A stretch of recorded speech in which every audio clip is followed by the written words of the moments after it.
feel like to be somebody like Anthony Fauci, being put into a position where your entire job is to make decisions about science, using science, and communicate those to unscientific people, the world of today must feel like some kind of hellish, absolute monkey paw insanity world.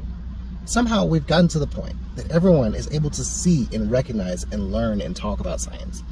But somehow we still talk about science in the most unscientific way. And in many ways this makes sense. There are a lot of failures in our education system, issues with egos, and the propensity of social media to amplify uneducated but compelling or controversial voices. We end up with a melting pot of doofuses spreading their bullshit far and wide. But a big part of why Fauci, now retired, has been stuck reliving his COVID nightmare 2/3 of a decade later is that we don't understand science as well as we should. And it comes down to the two basic things of science that no one gets right. First, science is not about certainty. That is to say that very few concepts in science are truly 100% certain in the sense that they are fixed, unchanging models of things. Because there are many things that we don't have the tools to understand beyond a shadow of a doubt.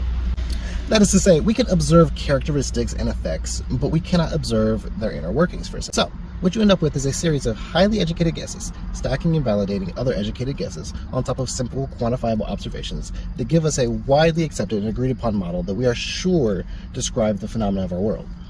And that is how all of science works. We go with the best explanation until something better and more complete comes along to prove it differently. The other thing is that science is observation. You set an intention, a hypothesis, an expectation of what you think will happen prior to your experiment. You do the experiment, and you document what went right, you document what went wrong, and you talk about what your thoughts are on why the results went the way they did, whether or not you think it can happen this way over and over and over again, whether or not you think it's repeatable, etc., etc., etc. Then you test again, and again, and again, until you get enough of a trend to be able to make a predictive analysis of the certainty you will get what results. Then you widen the experiment, increase the scope, add a different size, add in more variables. And after doing that for many, many years, you may arrive at enough of a point that you can make a supposition about the possibility of an action having a specific reaction. You cannot set an intention and set out to do whatever you can to make it happen. That's just bad science. So why do these things matter?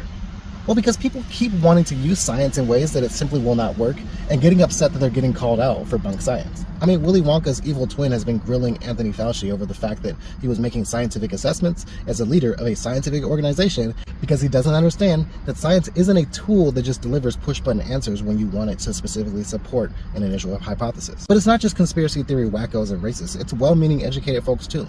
Misunderstanding studies, misrepresenting conclusions, even improperly applying the results of finite experiments to grand conclusions. Bad science is all around us, and all it takes is for us to remember that science is observation and growth, not a weapon. So break out those test tubes, because the real scientific method is the friends you've met along the way.